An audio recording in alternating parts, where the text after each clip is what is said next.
At the crest of a lonely Irish hill stands a single hawthorn tree, its branches twisted and gnarled by centuries of wind. Its roots dig deep into an earthen mound, a circular scar on the landscape that is older than any written history.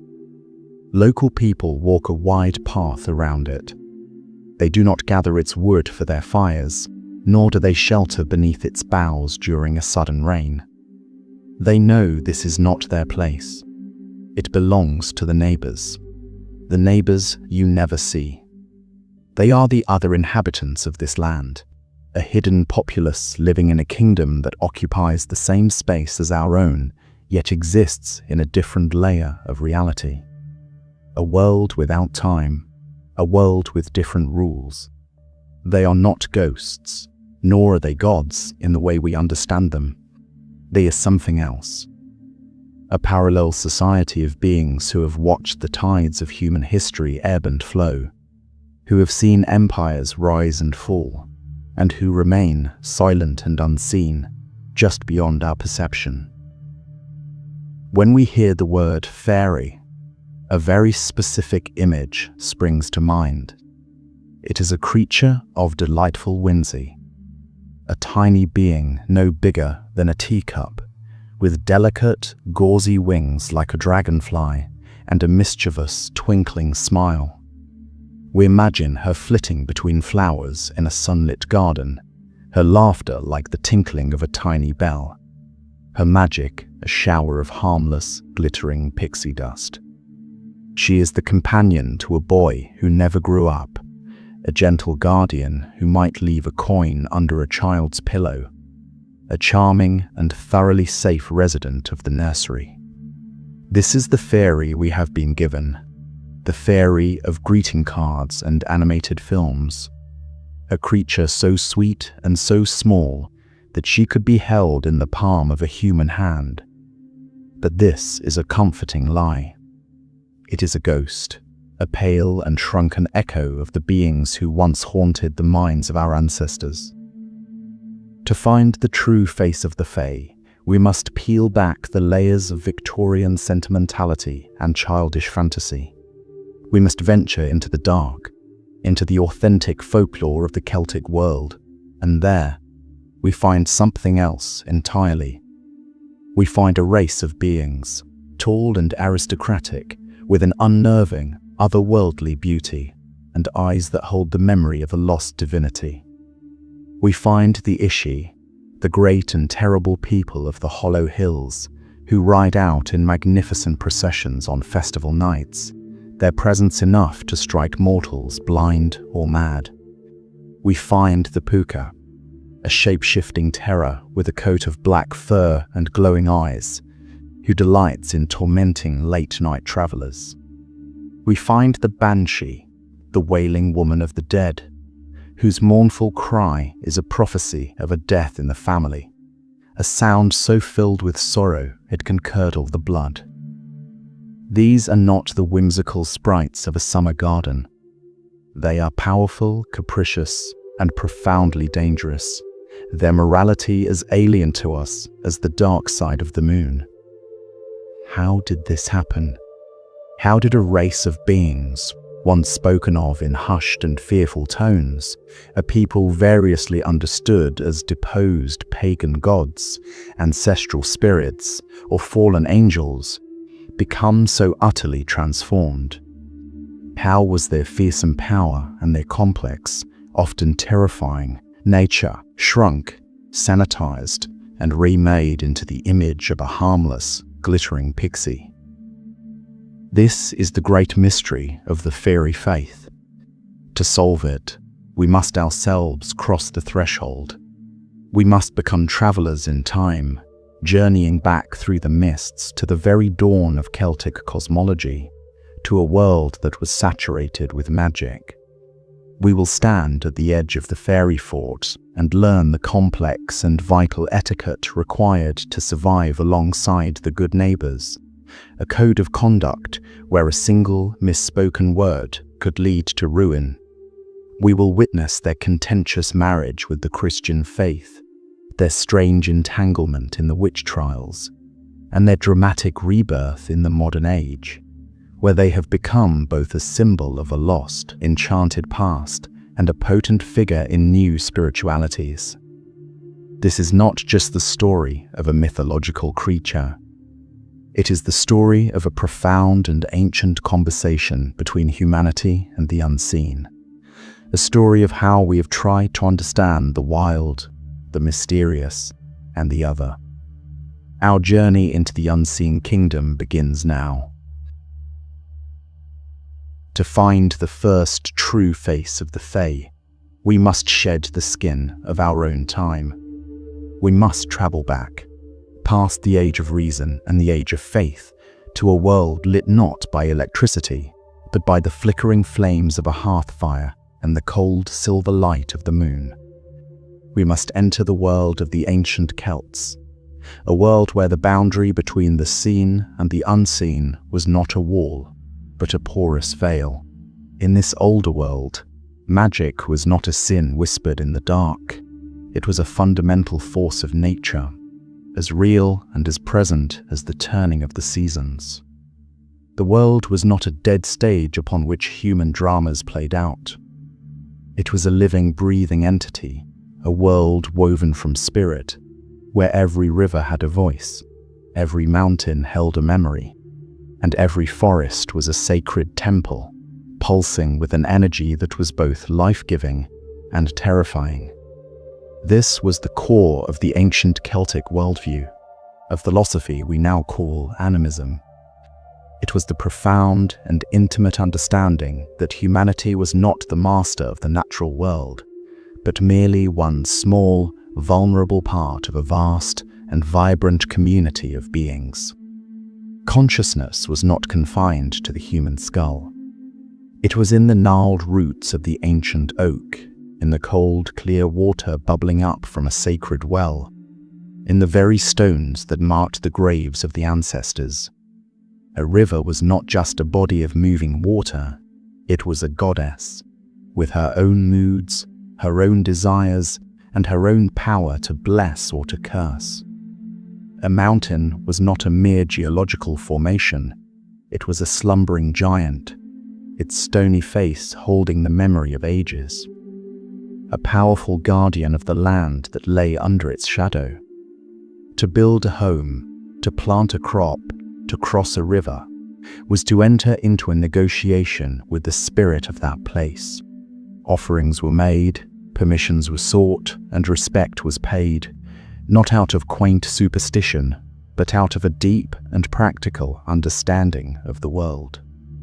To offend these spirits, to take from them without asking, was to invite misfortune, to risk a blight on the crops, a sickness in the cattle, or a lingering shadow of bad luck that could haunt a family for generations.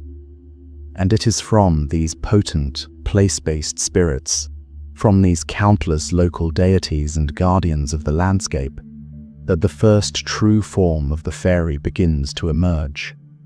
Before the Fae were a single, unified race, they were the legion of spirits that inhabited the Celtic cosmos. They were the genius loci, the spirit of the place, each one a unique and powerful entity tied to its own specific domain.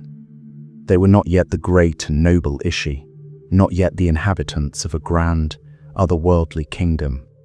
They were the raw, untamed magic of the land itself, given a face and a form. A sudden illness might be blamed on the anger of the river spirit. A bountiful harvest was a blessing from the spirit of the field. These beings were the original keepers of magic, the mistresses of the veil between worlds. And it is from the faded memories of their worship, from the distorted echoes of their power, that the first true face of the fairy begins to emerge.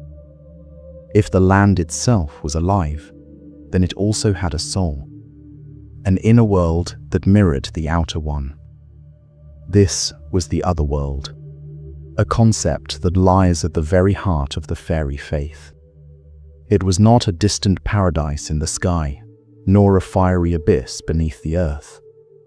It was a parallel dimension, a hidden kingdom that was layered over, under, and within our own.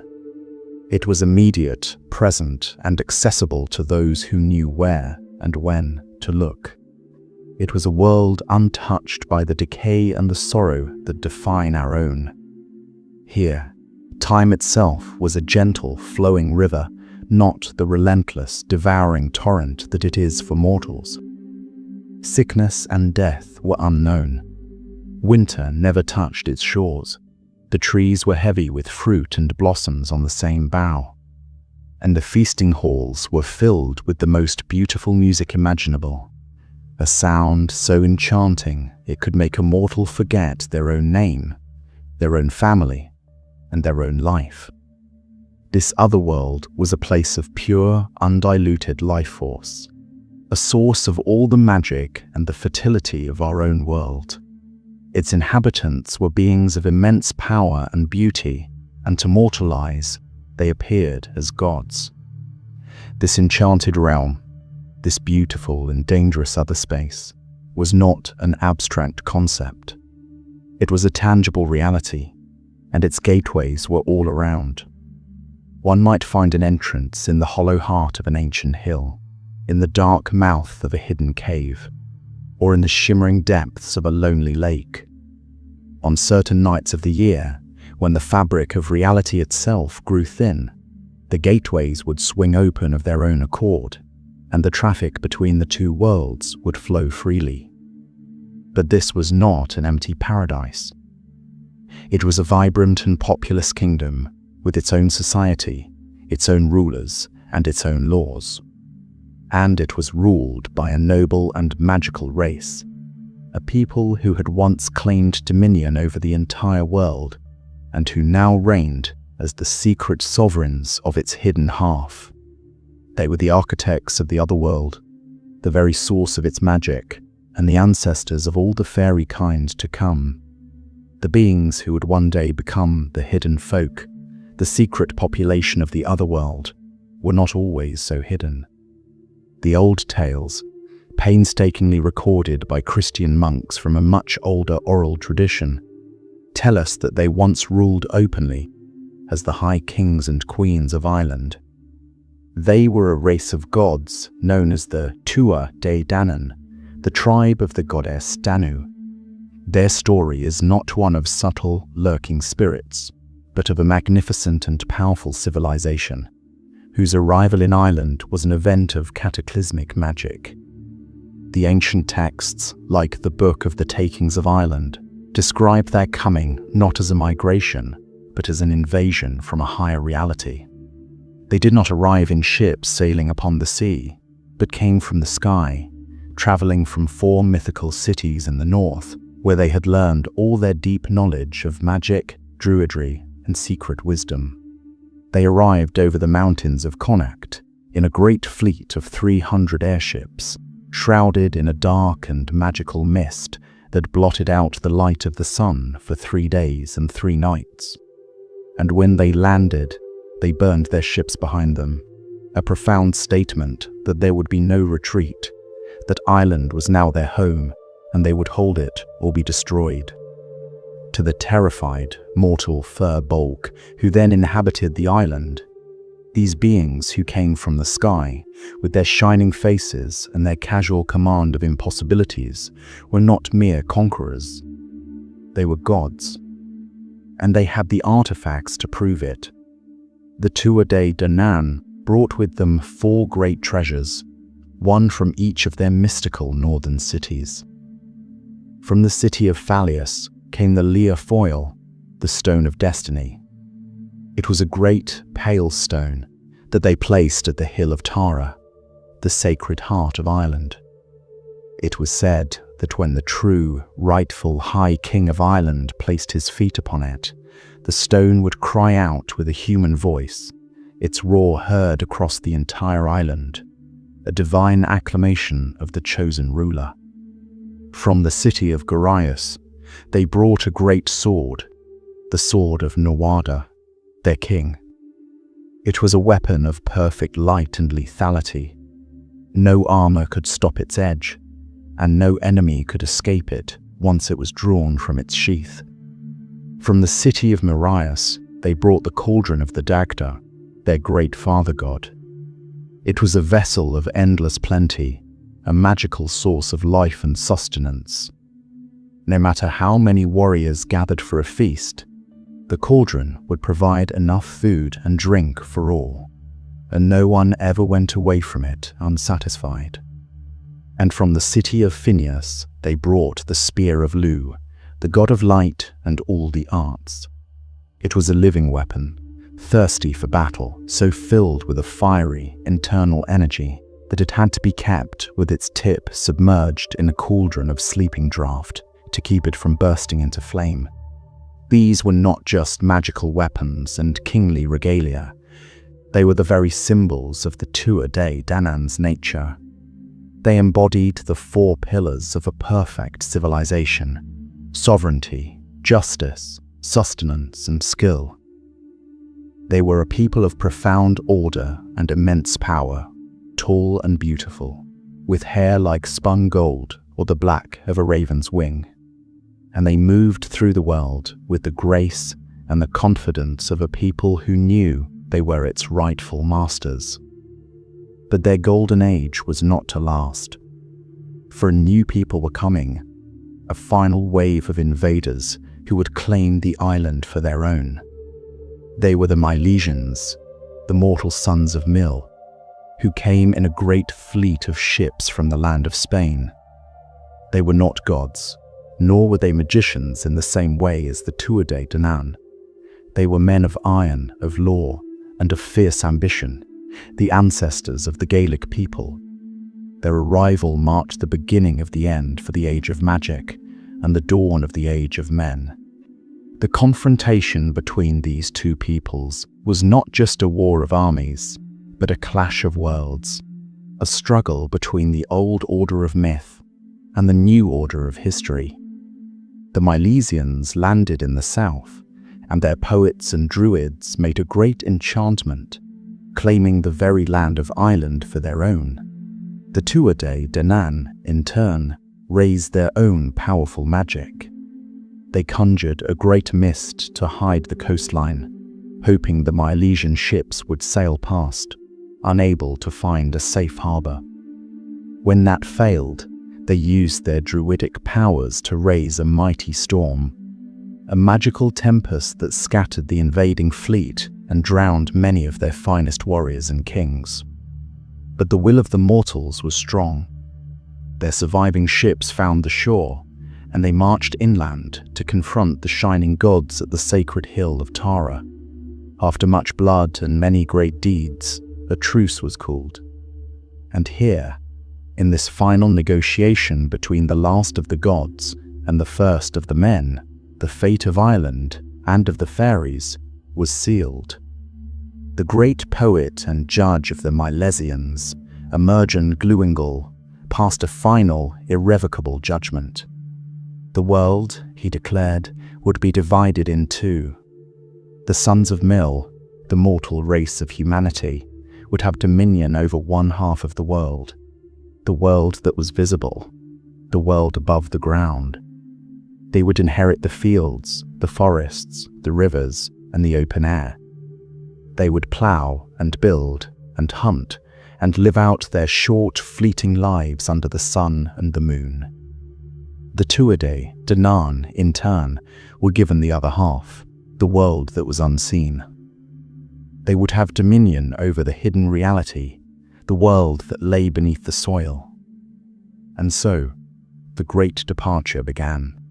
The shining lords and ladies of the Tuatha Danann, the heroes and poets and healers who had ruled Ireland for an age, did not die, nor were they driven into the sea.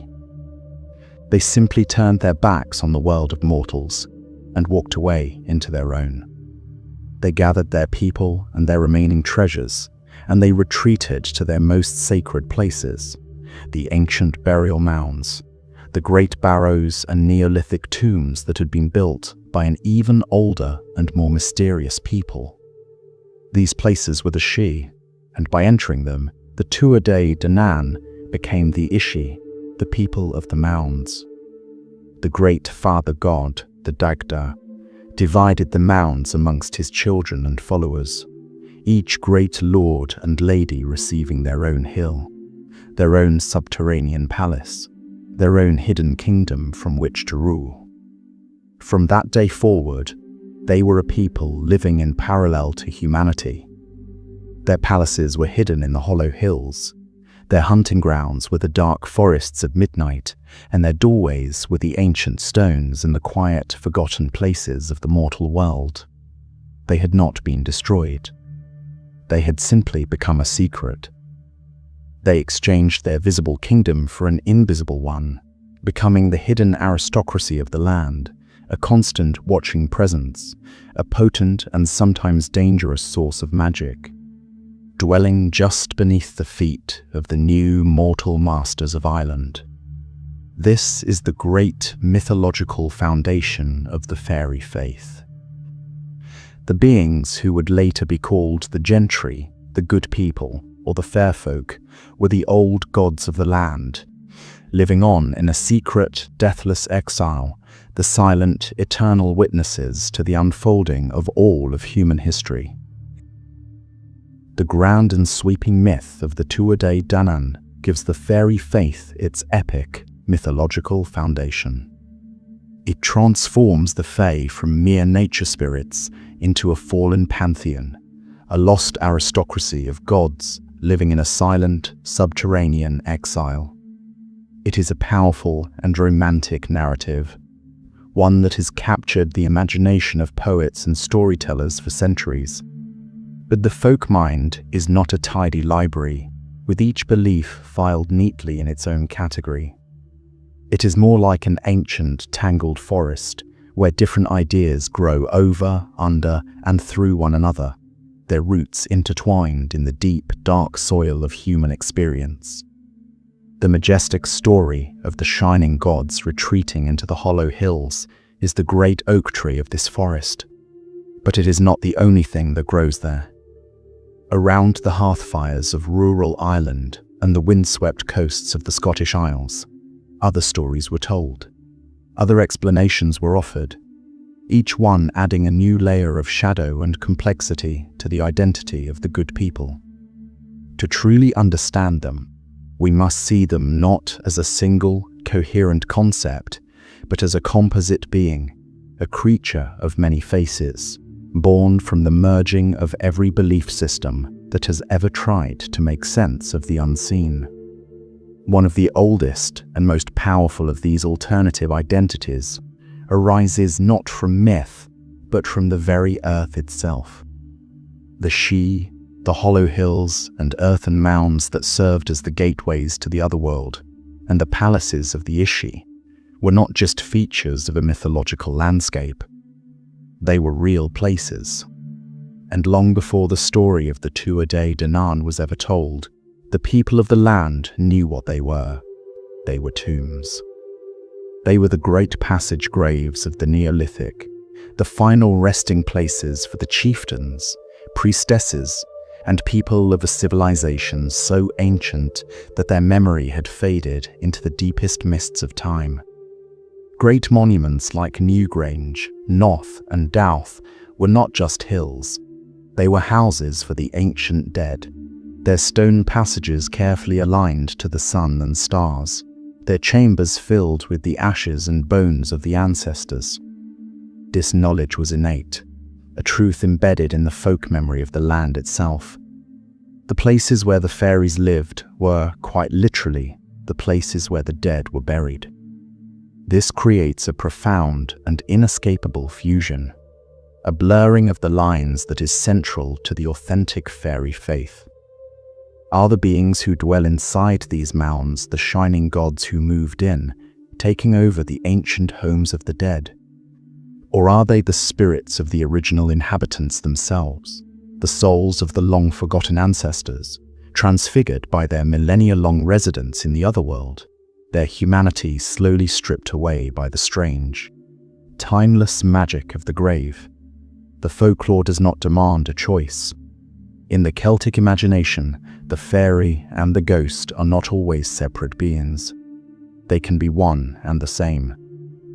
This belief connects directly to the ancient and universal practice of ancestor veneration. The dead are not truly gone.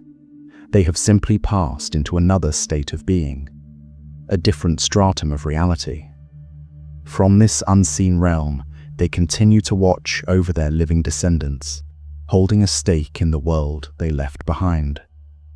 They can be a source of immense blessing, ensuring the fertility of the land and the health of the tribe. But if they are forgotten, if their sacred places are desecrated, they can become a source of great misfortune, a vengeful force that can blight the crops and bring sickness and sorrow. This dual capacity for blessing and for blasting, for helping and for harming, is the very definition of the Fae. There is no more perfect embodiment of this strange and sorrowful fusion than the figure of the Banshee. Her name literally means woman of the fairy mound. She is, by definition, a fairy. Yet her entire existence is bound to the world of mortals. She is not a wild spirit of nature, nor a member of the great trooping hosts who ride out on Samhain. She is an ancestral guardian, a spectral mourner attached to a specific human family, usually one of the old, noble Gaelic lineages. She does not cause death. She is a prophetess of it, a supernatural herald of sorrow.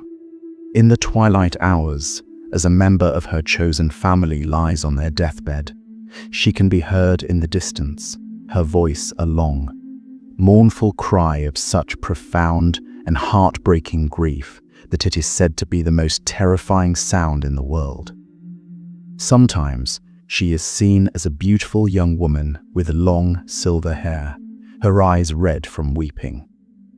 At other times, she is a stooped and ancient crone, a grim washerwoman seen by a lonely stream at night, washing the bloody funeral shroud of the one who is about to die.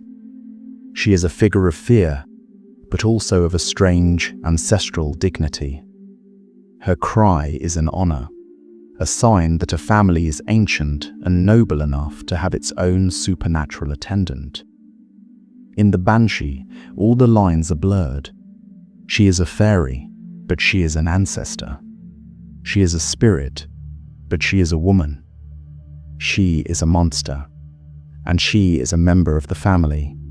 She is the perfect proof that in the authentic folklore of the land, the realm of fairy and the land of the dead were often the same place. For centuries, these beliefs of gods in exile and of the watchful dead formed the complex soul of the fairy faith. But a new story was coming, a new and powerful cosmology that would challenge the old ways and force them to adapt or be destroyed. The arrival of Christianity brought with it a new and rigid map of the cosmos. There was one God enthroned in heaven. There was one great enemy, the devil, imprisoned in hell. And there was the world of mortals, caught in between. In this new dualistic universe, there was no obvious place for an independent race of morally ambiguous magical beings. They could not be of heaven, for they were not angels. And so the learned men of the new faith, the priests and the monks, declared that they must be of hell. The Fae, they argued, were nothing more than demons, diabolical spirits who used their pleasing forms and their magical illusions to lure Christian souls into damnation. But this harsh, official doctrine never sat quite right with the common folk. They knew that the good people could be dangerous, but they also knew that they could be kind. They knew of brownies who helped with the chores, of fairy women who blessed newborns, of the gentry who would reward an act of kindness with a gift of gold. These were not the actions of demons. And so, from the rich and fertile ground of the folk imagination, a new story grew, a brilliant and beautiful piece of folk theology that sought to reconcile the old faith with the new. This is the story of the fallen angels. The tale begins not in a misty Irish glen, but in the highest courts of heaven, before the creation of the world. It tells of the great rebellion, when the archangel Lucifer, in his pride, rose up against God. A terrible war was fought in heaven, a war of light and fire that shook the very foundations of creation. Lucifer and his followers were defeated, and they were cast down into the great abyss to become the devils of hell. The angels who fought for God remained in heaven in their glory. But, the story says, there was a third host of angels. They were not wicked, and they did not join Lucifer in his rebellion. But neither were they virtuous enough to raise their swords in defense of God.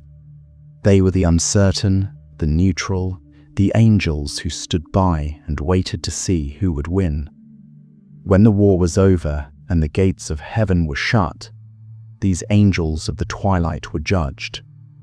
They were not deemed evil enough to be condemned to hell, but their indecisiveness, their failure to choose a side, had made them unworthy of a place in heaven, and so a final judgment was passed upon them. They were cast out, and they fell from the celestial heights for 9 days and 9 nights, a reign of lost and beautiful souls. They fell into the world of mortals. Some fell into the deep forests and became the spirits of the wood. Some fell into the oceans and the lonely lakes and became the spirits of the water. And many, many of them fell into the hollow hills and the ancient mounds and became the trooping fairies. This story was a perfect syncretic solution. It allowed the Fae to exist within the new Christian world. It explained all of their most profound characteristics. It explained their otherworldly beauty, their strange sadness, and their magical powers as a faded memory of their once angelic nature. It explained their moral ambiguity, for they were aligned with neither God nor the devil. And it explained their fear of holy things. The sound of a church bell, the name of God, or the sign of the cross was not a threat to them in the way it was to a demon.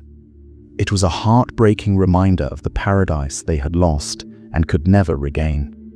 Gods, ancestors, angels. These are the 3 great streams of belief that flow together to form the deep and mysterious river of the fairy faith. To the people who lived with this reality, there was no need to choose one over the other.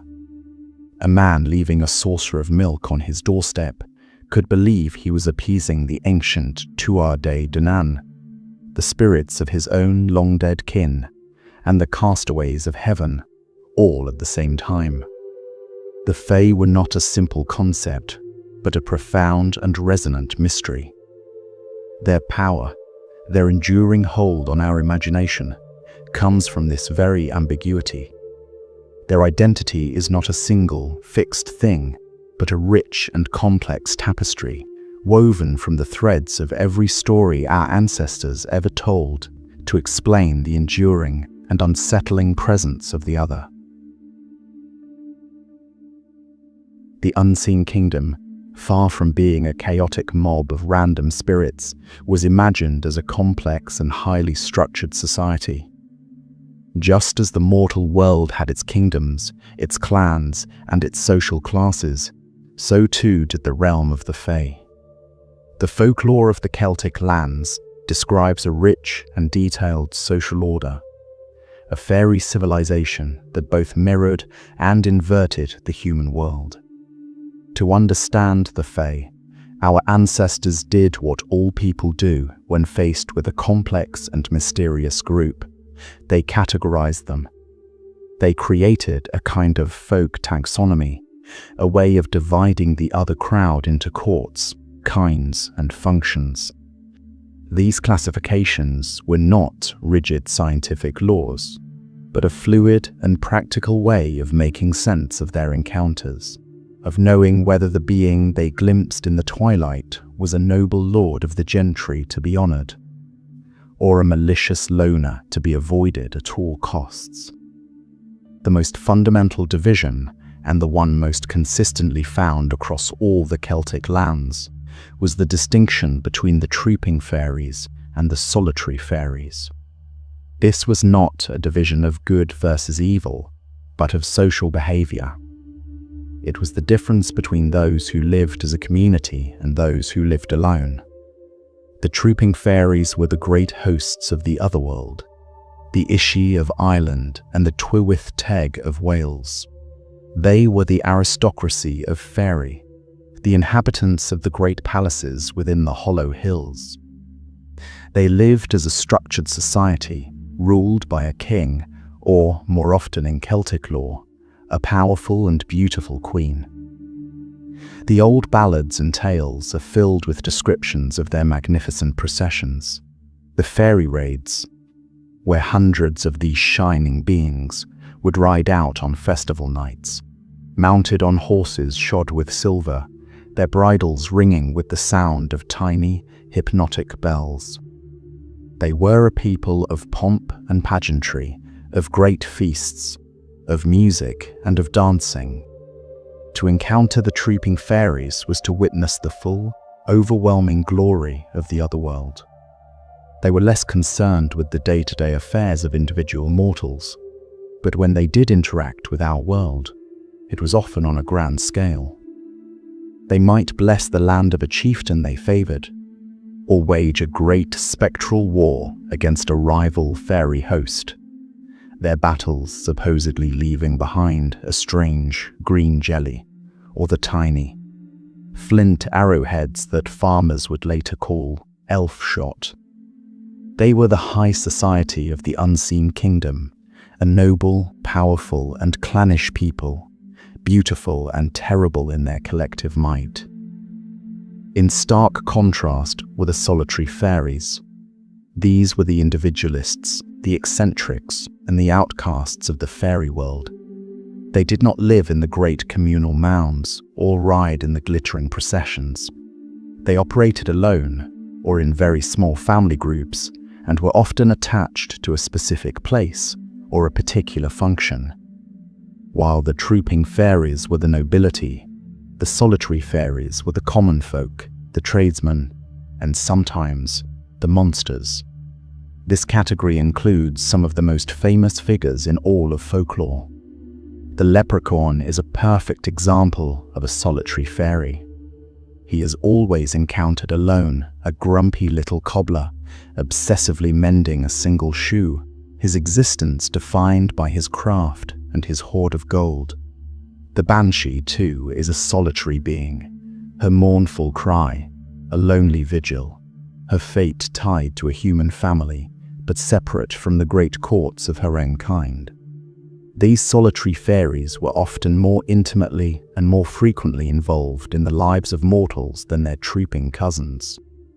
They could be helpful, like the brownie, a shaggy, hard-working spirit who would attach himself to a single farmhouse, doing the chores at night in exchange for a bowl of cream. Or they could be utterly malevolent, like the redcap, a murderous goblin of the Scottish borders who haunted ruined castles and dyed his cap in the blood of lost travelers. They tended to be more quirky, more defined by their specific habits and appearances, from the shape-shifting terror of the puka to the wizened, ancient face of a changeling left in a cradle. To encounter a solitary fairy was a much more personal and unpredictable affair.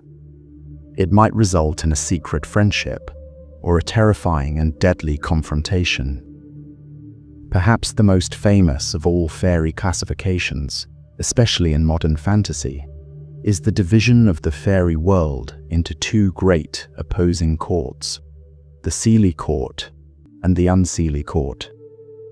This framework comes primarily from the folklore of the Scottish lowlands, and it is essentially a moral distinction.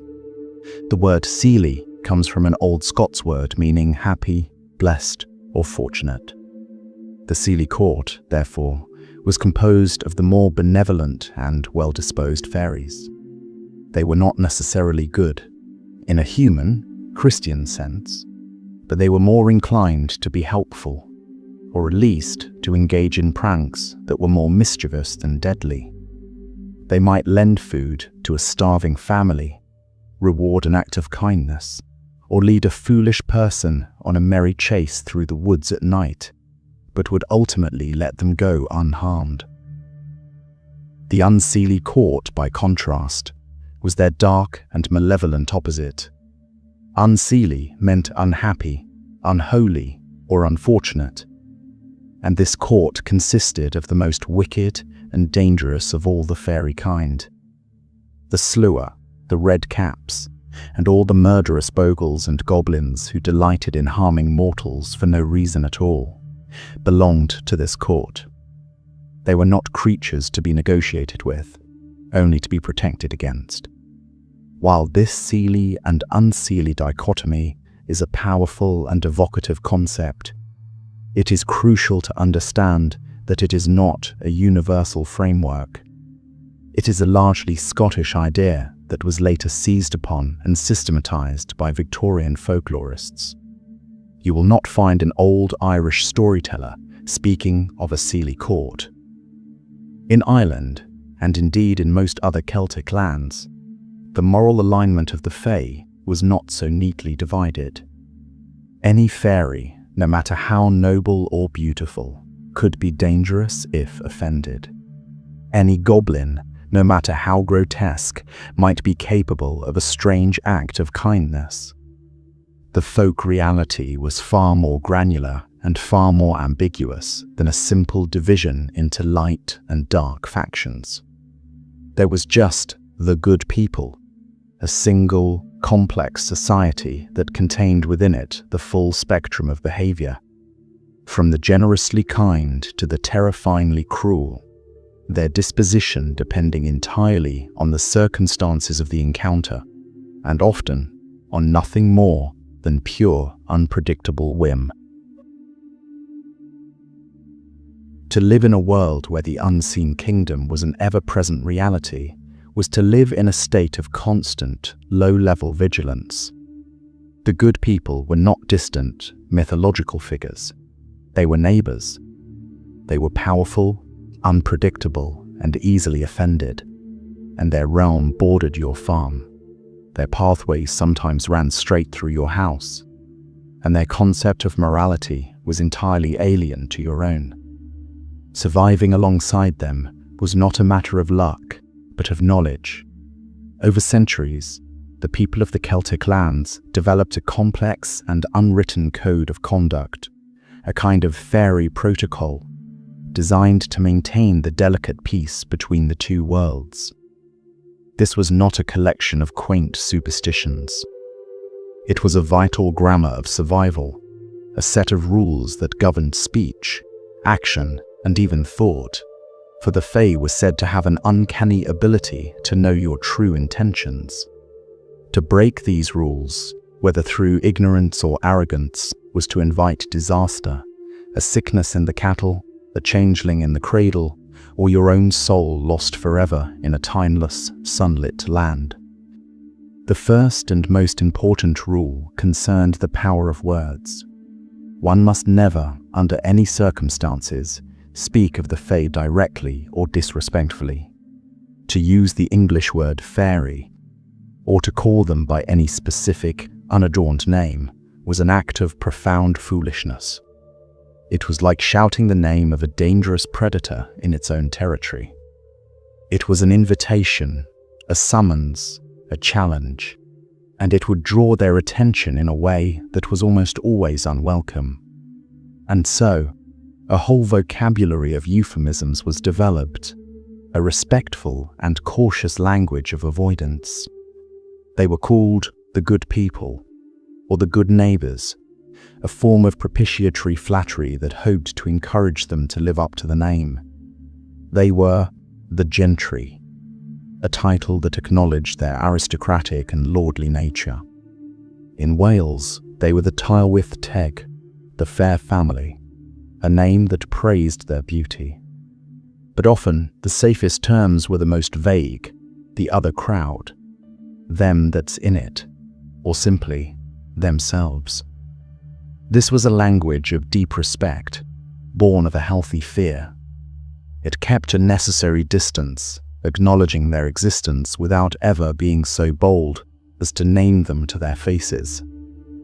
Disrespect extended to actions. One must never be inhospitable. If you spilled milk on the floor, it was prudent to say, "That's for them," turning an accident into a deliberate offering. In many households across Ireland and Scotland, a more formal gift was left out each night. This was not considered a payment, which would be a grave insult, implying that the Fae were mere servants to be bought. It was a share, a portion of the household's bounty freely given out of respect. A bowl of fresh cream or good milk, a piece of oaten cake, or a crust from a new loaf would be left on the hearth, the very heart of the home. In return for this small courtesy, the household spirits, the brownies and their kin, might tidy the kitchen, thresh the grain, or bring a general air of good fortune to the house. But this exchange was a delicate one, governed by a strange and paradoxical logic. While the brownie would work for the offering of cream, it would be mortally offended by a direct gift of clothing or an effusive word of thanks. To give it a new coat was to imply that its own was shabby. To thank it was to treat it like a hireling, to impose a human social contract upon its wild and independent nature. And so the stories tell. A brownie who was thanked or gifted would almost always vanish forever, its help lost to the household that had failed to understand the subtle rules of its pride. If speech and offerings were the first line of defense, the second was a powerful and varied arsenal of protective charms, a toolkit of apotropaic magic designed to ward off any unwanted fairy interference.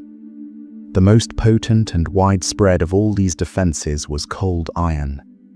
To the Fae, iron was a substance of profound and painful power.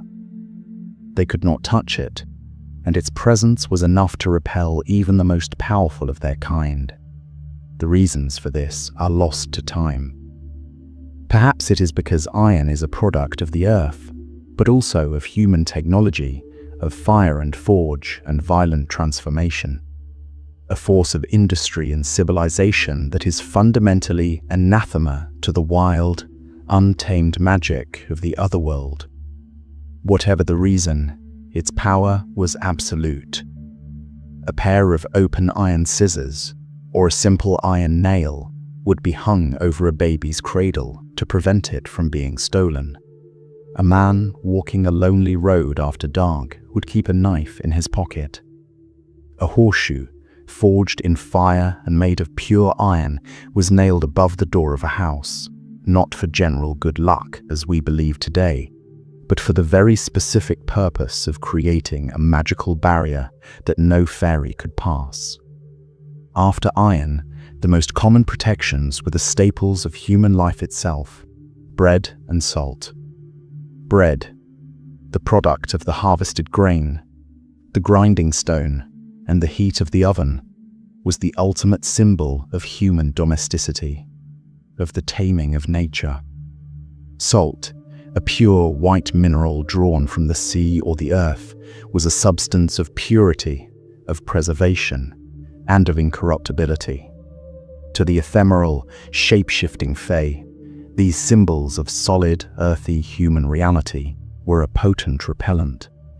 A crust of bread or a pinch of salt carried in a pocket was a powerful amulet, a way of carrying the protection of the hearth with you into the wild and haunted places of the world. Even your own clothing could become a protective charm through a simple act of sympathetic magic.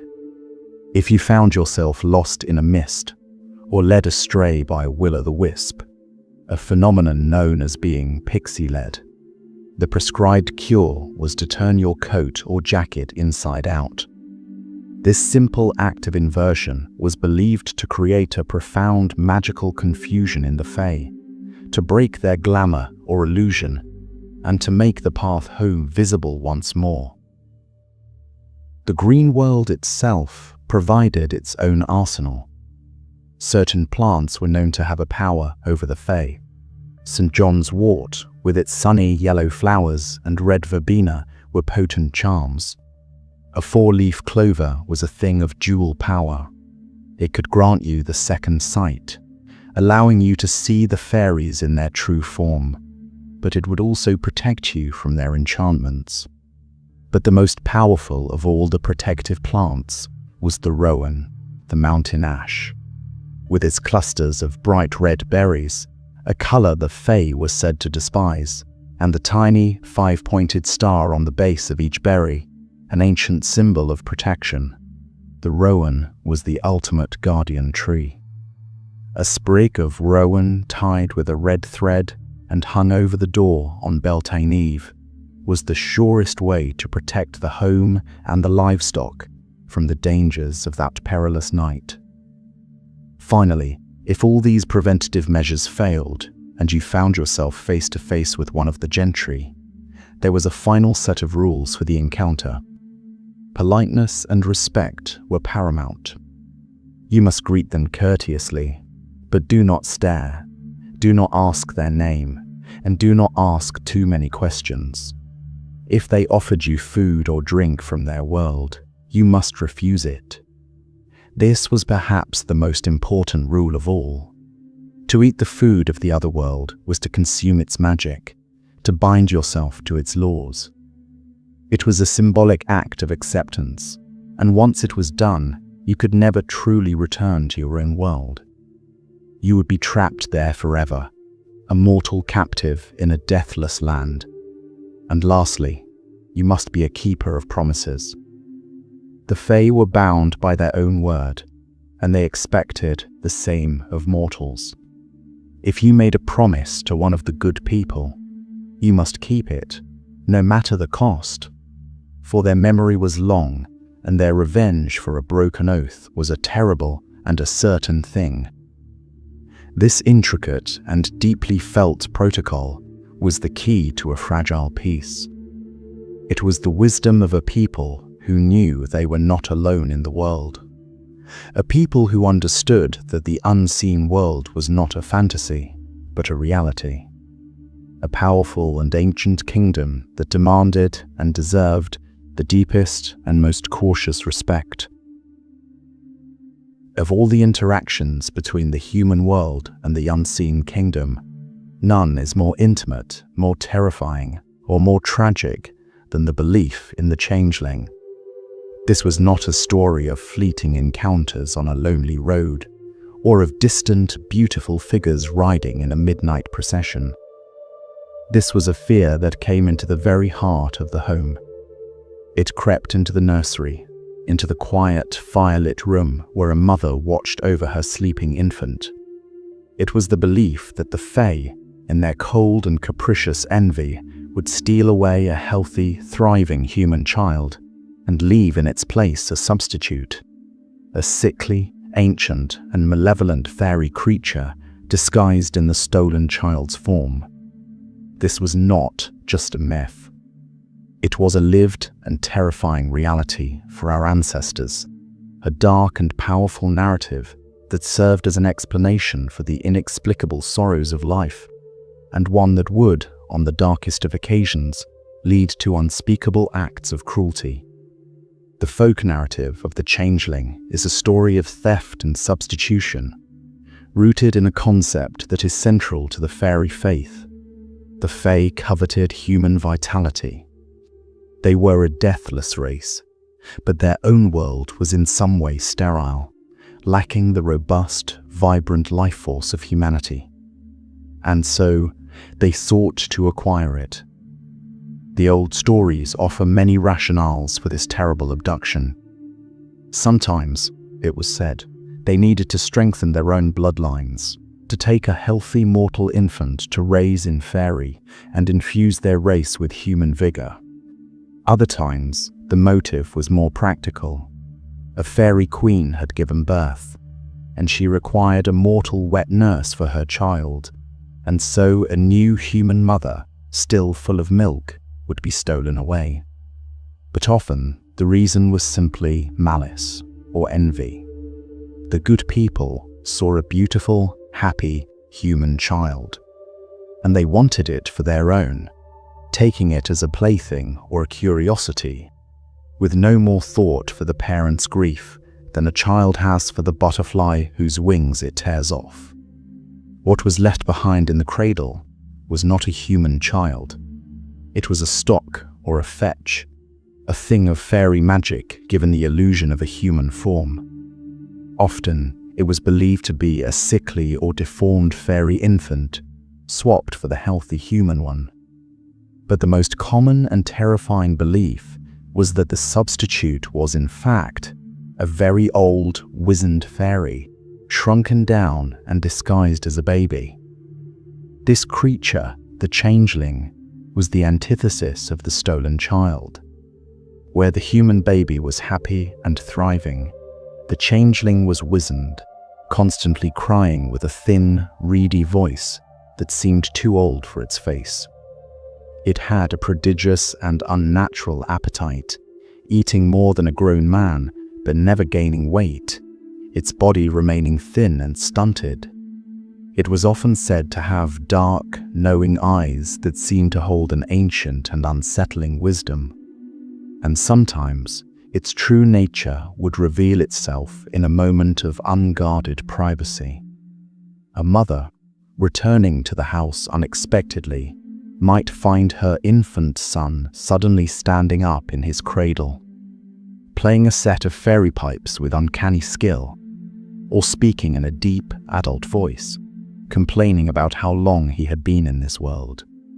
To discover that your child was a changeling was a moment of pure horror. But the folklore did not leave parents without recourse.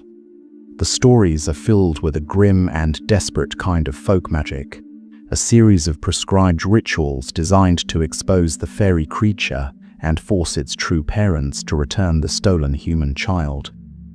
These tests were almost always cruel, and they operated on a single, brutal logic.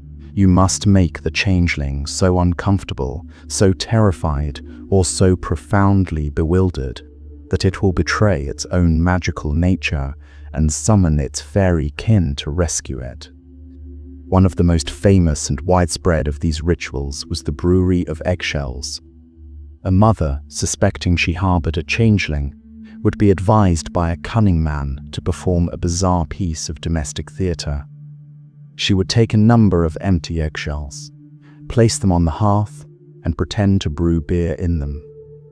The ancient fairy, trapped in the body of an infant, would be so astonished by this absurd and unprecedented sight that it would forget its disguise and cry out in its true adult voice, "I have lived for hundreds of years.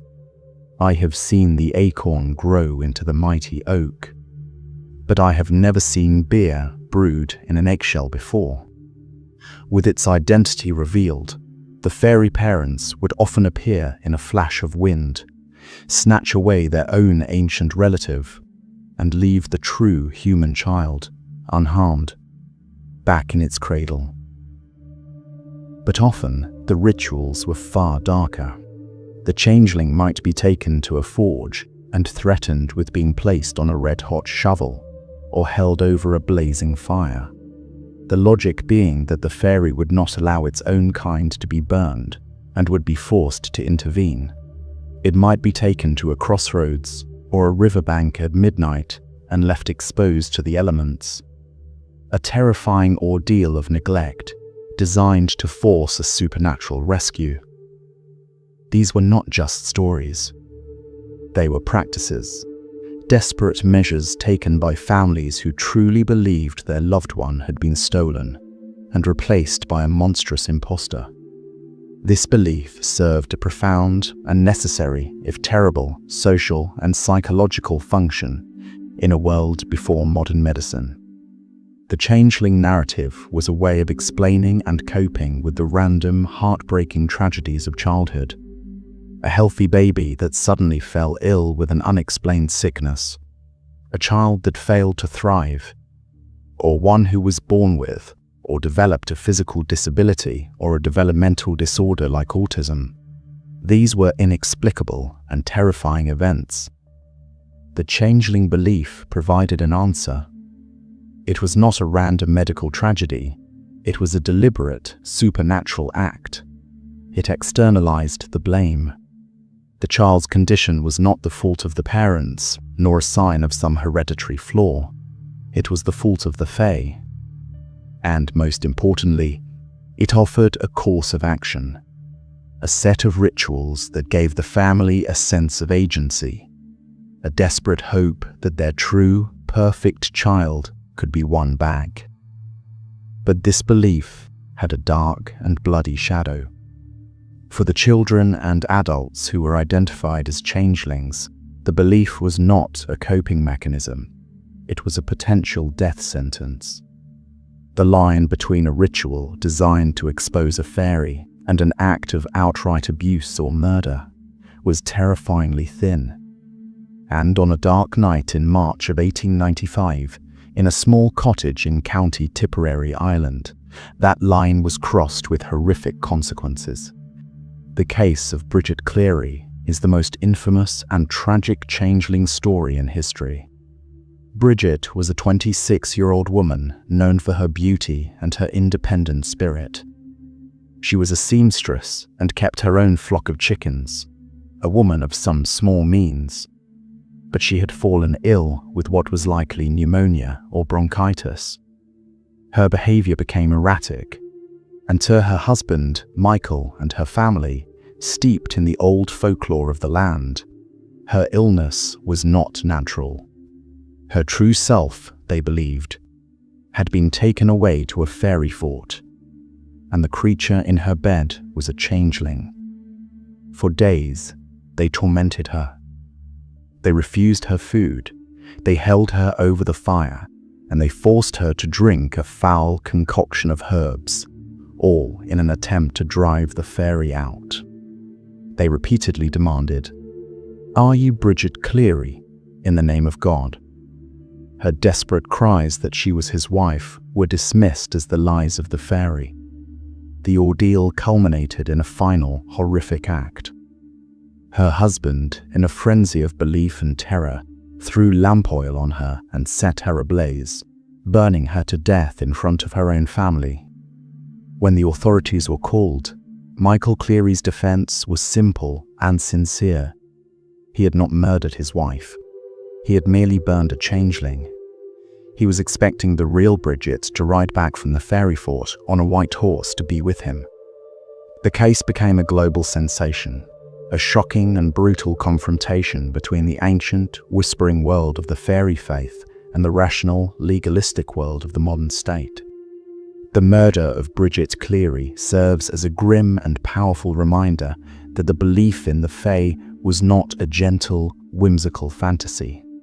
It was a deeply held and powerful system for understanding the world, a faith that had its own dark logic, and one that could, in its most extreme moments, demand a human sacrifice.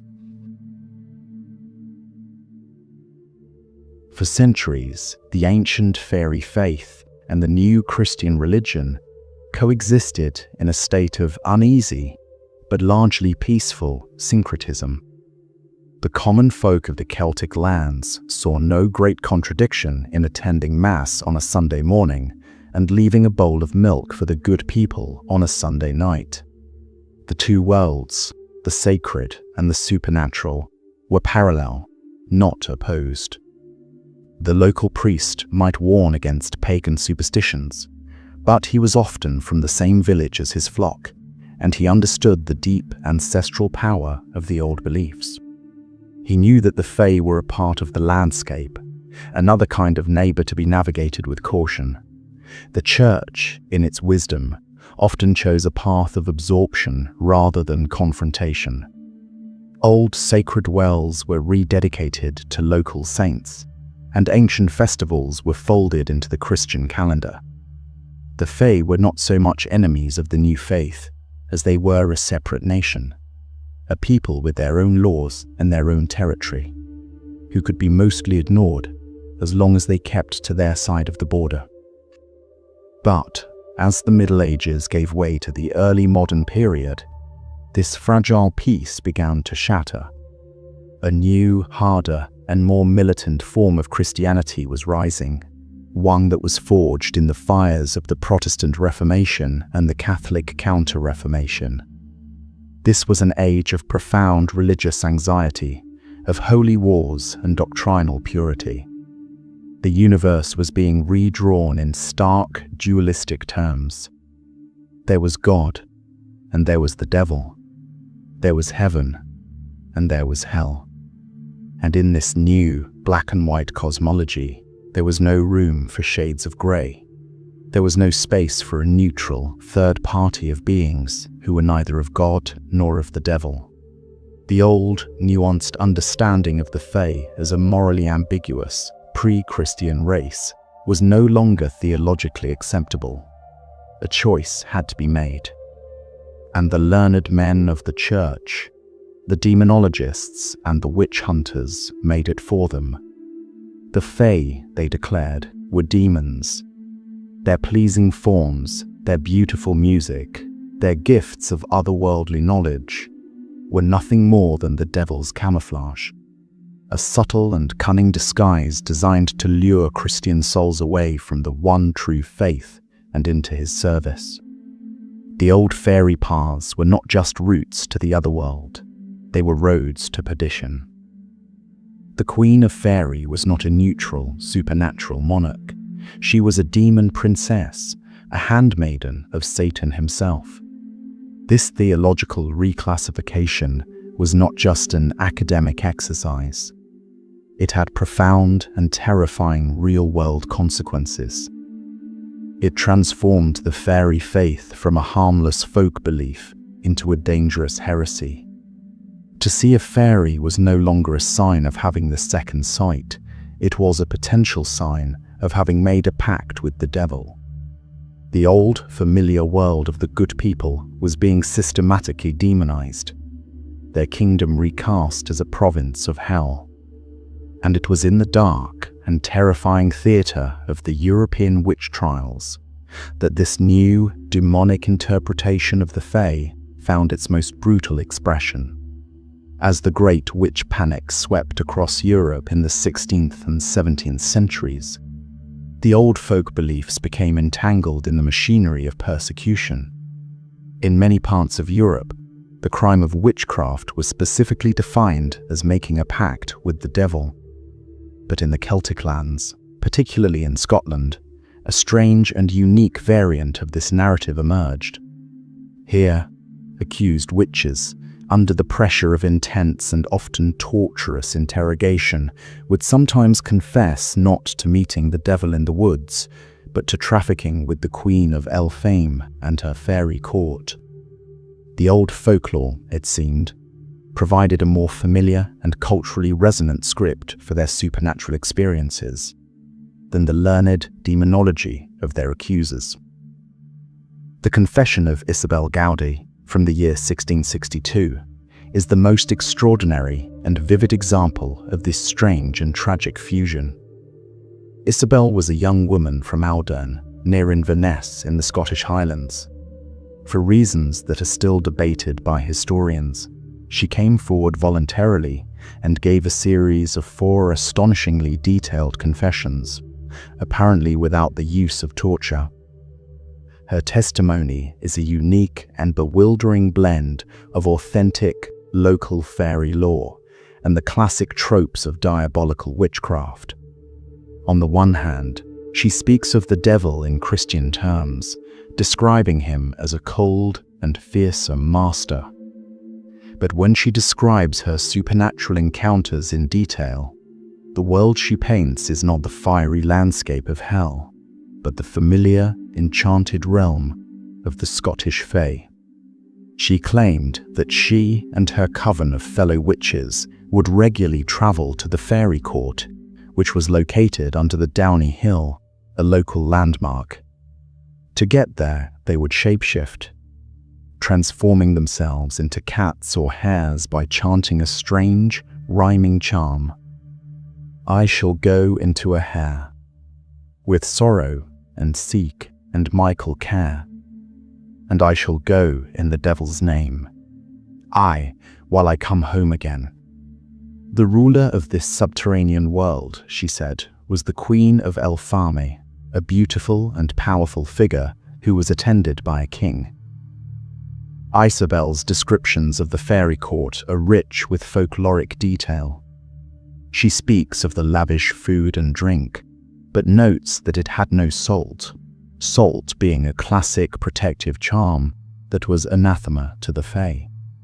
She describes the fairy boys, the Bokorn, who would make the tiny flint elf arrows that the witches would then use to strike down their mortal enemies. She even speaks of witnessing fairy warfare, of seeing the fairy hosts fighting amongst themselves, a detail that aligns perfectly with older Scottish folk beliefs. But woven throughout this rich tapestry of fairy lore is the dark thread of Christian demonology, a thread that was almost certainly supplied by her interrogators. The king of the fairies is often conflated with the devil. The fairy court is not a place of neutral magic, but a source of malicious power. The elf arrows are not just a cause of random misfortune. They are instruments of deliberate, diabolical witchcraft. The fairies themselves are not just the good neighbors. They are, in her confession, the good wights, but they also have a terrible power to curse and to kill. Isabel Gaudi's story is a profound and tragic historical document. It shows us a world in transition, a moment when two powerful belief systems collided. In her mind, and in the minds of many of her contemporaries, the old, morally ambiguous Queen of Elfame and the new, utterly evil Christian devil could be one and the same being.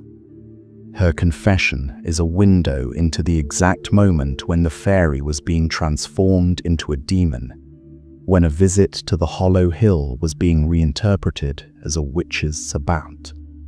It is a testament to the enduring power of the old fairy faith, a faith so deeply ingrained that even in the midst of a witch hunt, it provided the very language and imagery through which these women described their deepest and most secret experiences. But it is also a testament to the terrible and violent power of the new orthodoxy, a power that could take the beautiful and dangerous Queen of Elfame and remake her in the image of Satan. As the fires of the witch trials began to die down at the close of the 17th century, a new and different kind of fire was being lit. It was the cold, clear flame of the Age of Reason, the dawn of the Enlightenment. Across Europe, the old, supernatural worldview was coming under sustained attack from a new generation of philosophers and scientists who valued logic, evidence, and empirical observation above all else. In this new, brightly lit intellectual landscape, the belief in spirits, demons, and fairies was increasingly seen as a relic of a darker, more ignorant past. It was the stuff of superstition, the fanciful imaginings of the uneducated, the rural, and the weak-minded.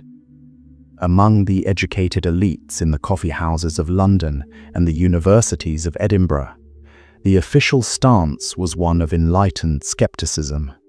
The Fae did not exist. They were either the imaginings of fools or the delusions of the mad.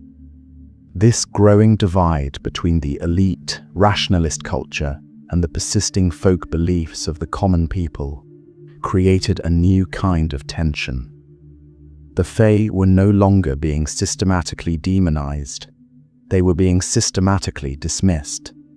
They were driven from the pages of serious discourse and confined to the margins of society, to the remote glens of the Scottish Highlands and the windswept bogs of Western Ireland. The fairy faith was becoming a secret, a thing to be spoken of in whispers, lest one be branded as a fool or a fantasist. And it is in this precise moment of transition, this twilight between the dying age of absolute belief and the dawning age of scientific skepticism, that one of the most remarkable and enigmatic figures in the entire history of the fairy faith emerges. He was a man who stood with a foot in both worlds, a man of God, and a man of letters who dared to take the beliefs of the common folk seriously. His name was the Reverend Robert Kirk. Kirk was a Church of Scotland minister, a scholar, and a seventh son, a detail that was widely believed to grant a person the gift of second sight. He served as the minister for the parish of Aberfoyle, a remote and beautiful corner of the Scottish Highlands, on the very edge of the Gaelic-speaking world. This was a place where the old ways and the old language were still strong, a place where the hills were still known to be the homes of the Sidhe, and where the belief in the unseen world was not a matter of debate, but a simple fact of life. Unlike many of his educated, urban contemporaries, Kirk did not dismiss the beliefs of his parishioners as ignorant superstition. He was fascinated by them. He saw in their stories not the ramblings of the simple-minded, but the surviving fragments of an ancient and coherent worldview, a secret knowledge that was in danger of being lost forever. And so, he set out to document it. In the year 1691, Kirk completed a short but extraordinary treatise, a work of pioneering anthropological and folkloric research. He did not publish it, but circulated it in manuscript form among a small circle of friends. He gave it a title that was both poetic and precise: The Secret Commonwealth of Elves, Fauns, and Fairies. In this remarkable book, Kirk does not treat the Fae as demons, nor as mere figments of the imagination. He presents them as a real, natural, and distinct species of being, a middle nature, that existed in the hierarchy of creation, somewhere between humanity and the angels. He describes them with the cool, observational detachment of a naturalist cataloguing a newly discovered form of life. He details their appearance, describing them as having bodies of congealed air that could change their shape and form at will. He describes their society, their hierarchical courts, their trooping processions, and their wars. He describes their habits, their love of music, their diet, and their methods of abducting human children and nurses. He writes of the second sight, the innate ability of certain people to perceive this invisible commonwealth, and he treats it not as a delusion, but as a genuine, if rare, human faculty. Kirk's work is a profound and revolutionary act of intellectual empathy. At a time when the educated world was turning its back on the old beliefs, he turned to face them. He listened to the stories of his Highland parishioners, the seers, and the cunning folk, and he recorded their knowledge with a deep and abiding respect. He was, in essence, the first true folklorist, a man who saw that the beliefs of the common people were not just a collection of errors, but a system of knowledge, a secret philosophy that was worthy of serious study. He risked his reputation, and perhaps even his immortal soul, by suggesting that these beings were not agents of Satan, but a part of God's diverse and mysterious creation. He was a bridge between two worlds, a man of faith attempting to build a rational framework for the supernatural, a man of reason trying to preserve the ancient, poetic wisdom of his people. But the story of Robert Kirk does not end with his manuscript. It is here that the scholar becomes the subject of his own scholarship, where the man who studied the Fae was, according to legend, claimed by them. In 1692, just a year after completing his treatise, Robert Kirk, then a man of only 47, was taking his customary evening walk on the Doon Hill, the local fairy mound that stood just behind his manse in Aberfoyle. He collapsed and died, apparently of a sudden heart failure. He was buried in the local churchyard. But the story did not end there. The local people knew that the Doon Hill was a powerful fairy place, a gateway to the otherworld. And they knew that Kirk had been revealing the deepest secrets of the good people to the mortal world. To them, his death was not a natural event. It was a punishment. Robert Kirk, they said, had been taken by the fairies. The legend, which grew more elaborate over time, tells that Kirk's apparition appeared to a relative shortly after his funeral. He was not dead, the spirit explained, but was a captive in the court of the Fairy Queen, a prisoner under the Doon Hill. He revealed that there was one chance for his escape. He would be allowed to manifest as a ghostly presence at the baptism of his own posthumous child. If, at that moment, his cousin, who was present, would throw a ceremonial dagger, a dirk, over his apparition's head, the fairy spell would be broken and he would be returned to the world of mortals. The day of the baptism arrived and the church was filled, and just as he had promised, the spectral form of Robert Kirk appeared in the midst of the congregation. But his cousin, so startled and terrified by the ghostly vision, was frozen in place. He failed to throw the knife. The moment passed, the apparition faded, and the gateway to the mortal world snapped shut forever. And so, the legend says, the soul of the Reverend Robert Kirk remains to this day a captive of the secret commonwealth he so diligently described, his spirit doomed to wander the fairy hill at Aberfoyle for all time. To this day, people visit the Doon Hill and tie rags and ribbons to the trees, a custom known as leaving a clootie, as offerings to the fairies, and as a memorial to the man who knew their secrets and who paid the ultimate price for revealing them. The age of Robert Kirk was a twilight, a last, lingering moment when the fairy faith could still be treated by an educated man as a plausible, if secret, reality. The centuries that followed would see the cold light of reason burn away the last vestiges of that plausibility. For the intellectual and cultural elites of the 18th and 19th centuries, the Fae were no longer a subject for serious inquiry. They were a settled matter, a closed case. They were a superstition, a quaint and rustic error that was being steadily pushed to the very margins of the civilized world by the relentless march of progress, industry, and scientific enlightenment. The great, terrifying hosts of the Ishi had been vanquished, not by the sword of a mortal hero, but by the steam engine and the schoolhouse.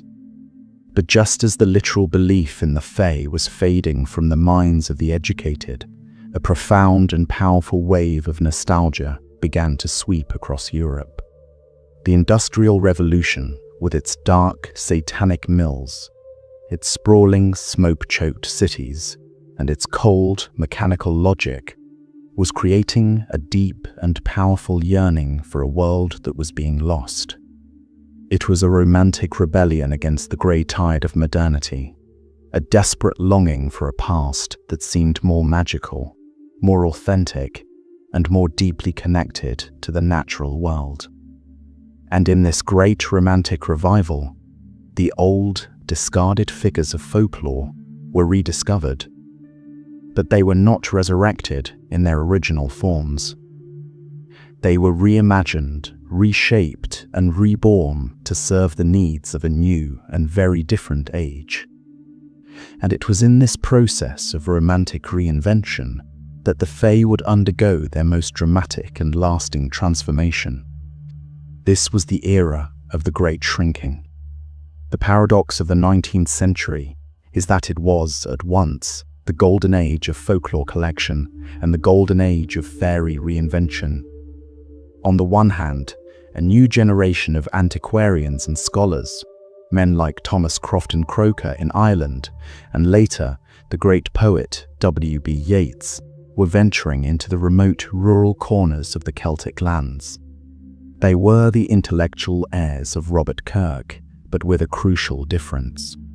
They did not go to study a living reality. They went to collect the vanishing oral tales of the peasantry. They were cultural preservationists, diligently writing down the old stories, the grim tales of changelings, the terrifying encounters with the puka, and the sorrowful laments of the banshee, all in an effort to save them from being completely forgotten. Their work preserved for us an invaluable record of the authentic, often dark and fearsome, fairy faith as it still existed in the folk memory. But while these scholars were digging up the grim and gritty reality of the authentic Fae, the popular culture of the Victorian era was engaged in a very different project.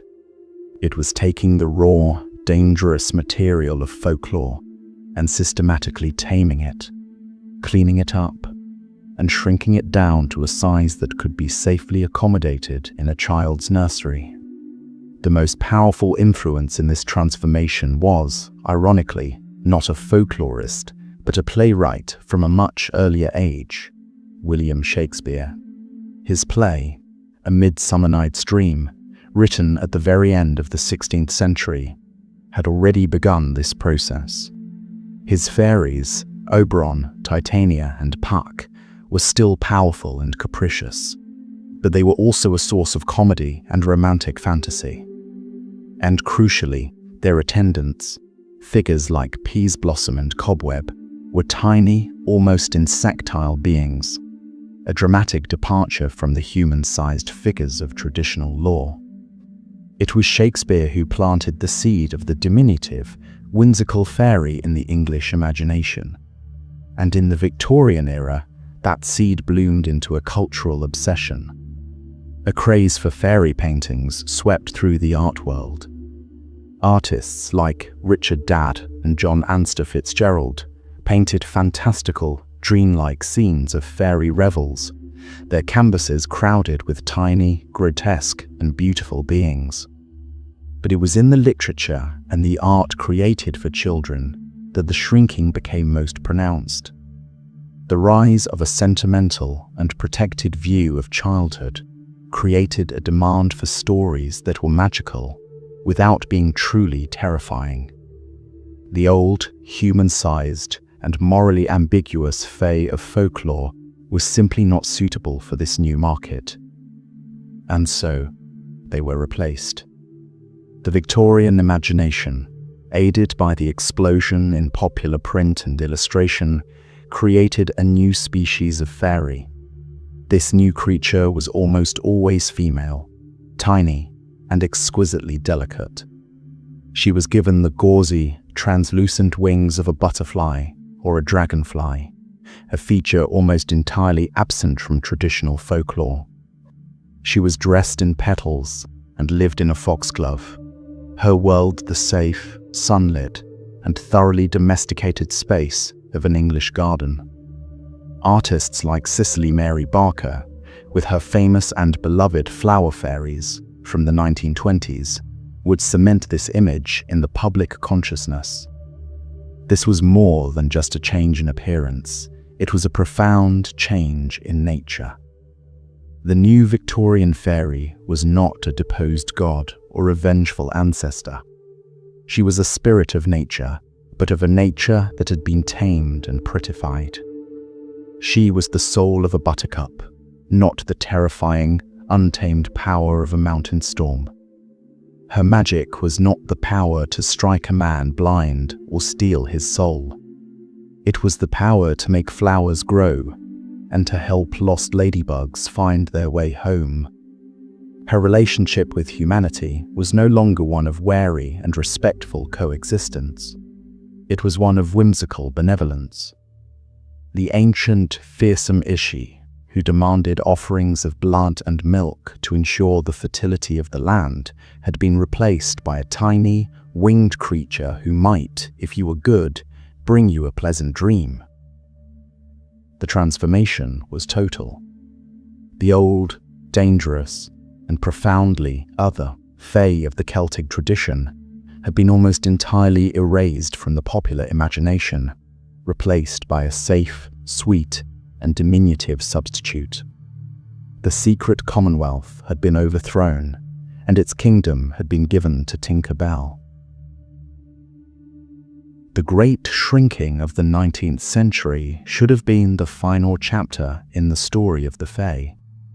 The authentic, often terrifying figures of the old fairy faith had been driven into the cultural wilderness, replaced in the popular imagination by their tiny, winged, and thoroughly domesticated descendants.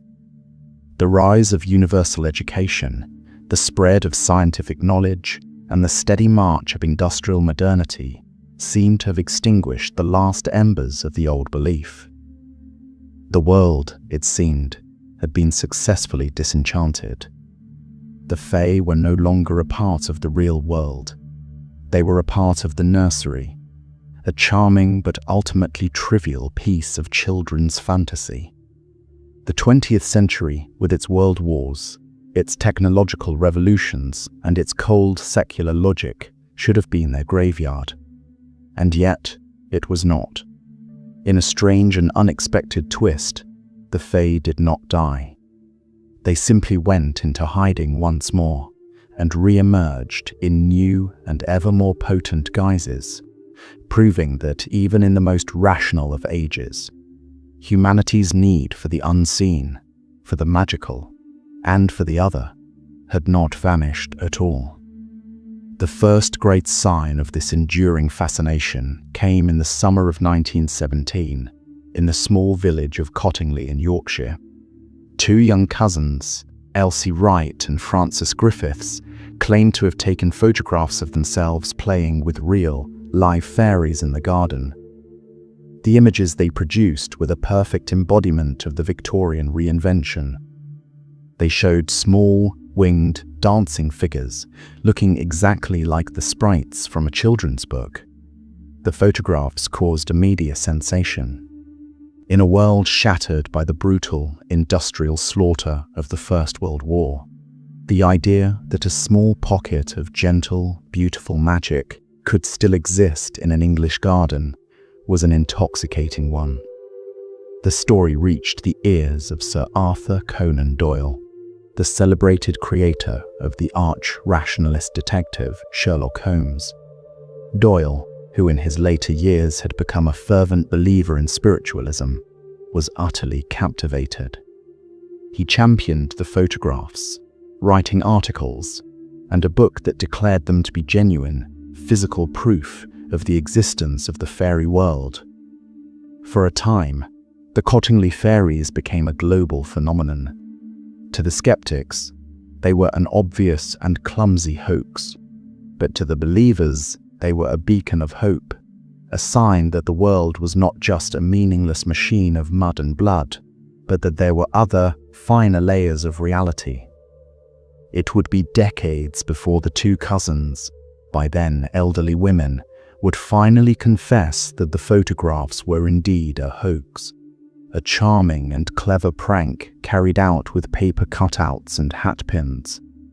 But the cultural significance of the Cottingley fairies has nothing to do with whether they were real or not. The story is not important because it proves the existence of fairies. It is important because it proves the enduring power of the desire to believe in them.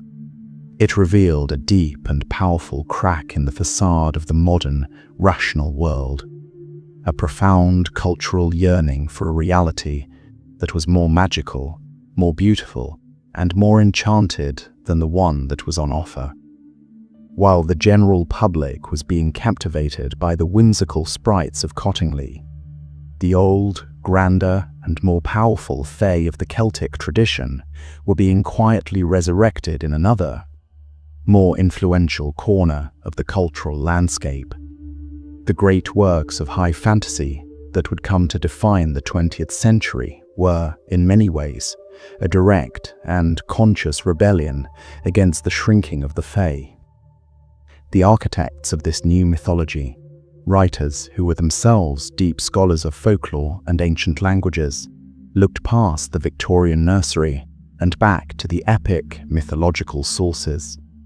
J.R.R. Tolkien, in his creation of the elves of Middle-earth, was not thinking of flower fairies.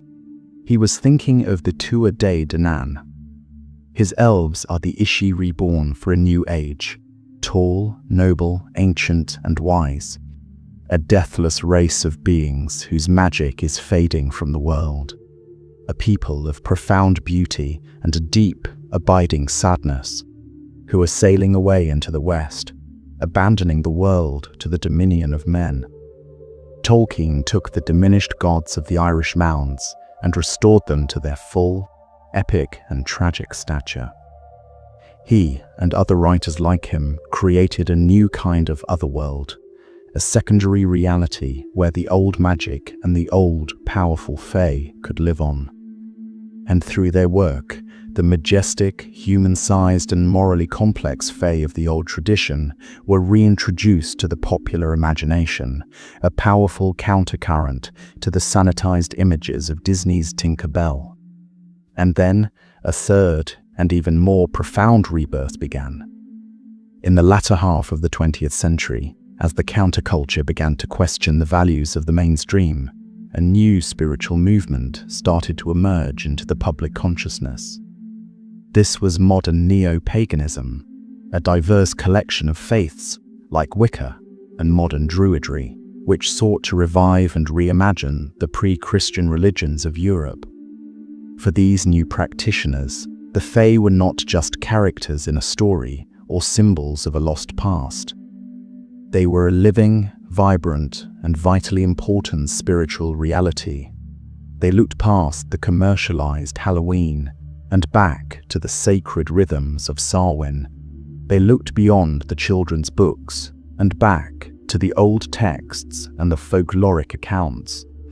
They began the work of reconstruction, of re-establishing a respectful and reciprocal relationship with the good people. They began to leave out offerings once more, to honor the sacredness of the fairy forts and the hawthorn trees, and to see the Fae not as a fantasy, but as the indwelling spirits of the land, the very soul of the natural world. In these new fairy spiritual traditions, the ancient fairy faith, which had been sleeping for so long, began to wake up. And so, in our own time, the Fae live a strange and fractured existence. They are more present in our culture than ever before, but they are a people of many contradictory faces.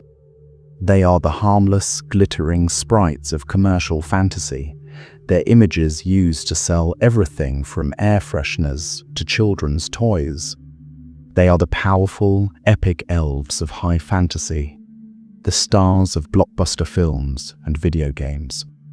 And they are the sacred, powerful beings of a renewed pagan spirituality, their presence felt by those who still walk the old paths and listen for the whispers of the unseen. The belief itself has, in some places, shown a remarkable persistence. The rerouting of a motorway in Ireland to save a single hawthorn tree, the enduring custom of greeting the Muintir Vega on the Isle of Man, and the surveys in Iceland which consistently show a significant portion of the population believing in the existence of the Fae Folk, the hidden people. All of these are testaments to the fact that the old map, the map of the unseen kingdom, has not been entirely erased. The Fae have survived their own death. They have weathered the coming of Christianity, the skepticism of the Enlightenment, and the disenchantment of the modern world. They have proven to be more resilient than the empires that tried to dismiss them, and more enduring than the technologies that were supposed to make them obsolete.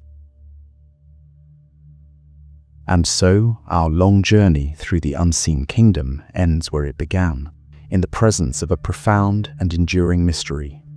We have sought the Fae in the swirling mists of the Iron Age, and found their echo in the divinity of the Tuatha Dé Danann. We have stood in the shadow of the fairy fort and learned the unwritten laws of their kingdom. We have danced with them in the perilous twilight of Samhain, and traced their dramatic shrinking at the hands of Victorian romantics. We have seen them demonized, dismissed, and ultimately reborn. And after all the centuries, after all the empires, and all the faiths that have risen and fallen, the question we asked in the beginning now returns, more pressing than ever. Why do they endure? Why does this ancient, multifaceted, and often contradictory belief in a secret commonwealth continue to captivate our modern, disenchanted world? The first and deepest reason is that the Fae are not just a story that we tell. They are a story that we are. They are a universal archetype, a symbol so fundamental that it resonates in the very core of our shared human experience. In their beautiful and terrible glory, they are the face of the world's oldest and most sacred promise that after the cold and the dark, after the silence of winter and the seeming finality of death, green life will return. They are the personification of the wild, untamed power of nature itself, a force that is both beautiful and terrifying, nurturing and cruel. They remind us that the world is not a machine, not a collection of dead resources to be managed and exploited, but a living, breathing entity with a will and a magic of its own. They are the life force made manifest, a profound recognition that we are not separate from nature's great drama, but are an inseparable and often very vulnerable part of it. They endure also because of their profound and powerful silence. Unlike the gods of the great mythologies, the Fae have no single, fixed story. No ancient text tells us definitively who they are or what they demand. They are a mystery, a blank slate, a silent mirror.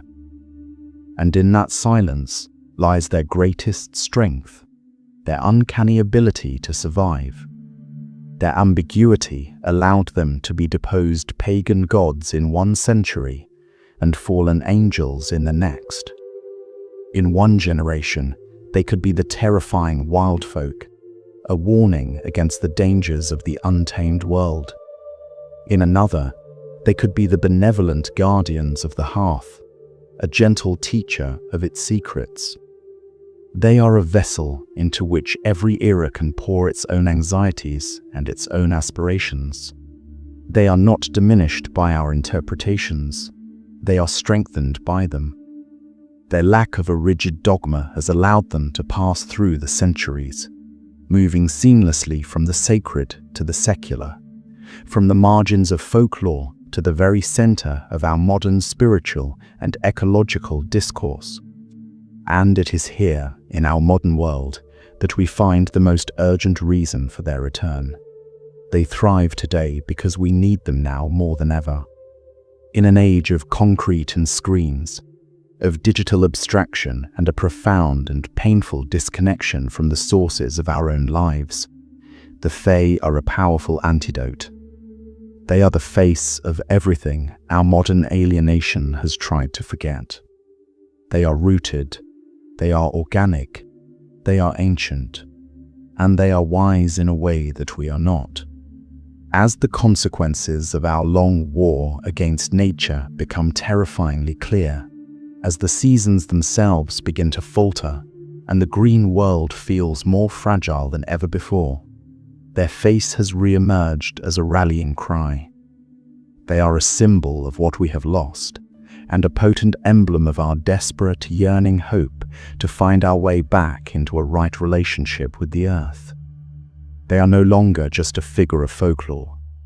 They have become a symbol of our collective survival. In the end, the unseen kingdom is not a place you can find on a map. It is a presence that is all around us. The Fae are not a character in a book, but a conversation that has been going on for thousands of years between humanity and the wild. They do not speak in prophecies, but in the rustle of every leaf. Their story is not written in stone, but in the unending cycle of the seasons. To look for them is to look at the world with new eyes, to see the flash of life in the deep woods, to feel the ancient pulse of the earth beneath our feet, and to remember that the same creative, untamable, and miraculous power that turns a seed into a forest lives in us as well. The watcher in the stone, the guardian of the silent mound, has always been there, and always will be, waiting in the gathering dark for any who choose to remember and to listen.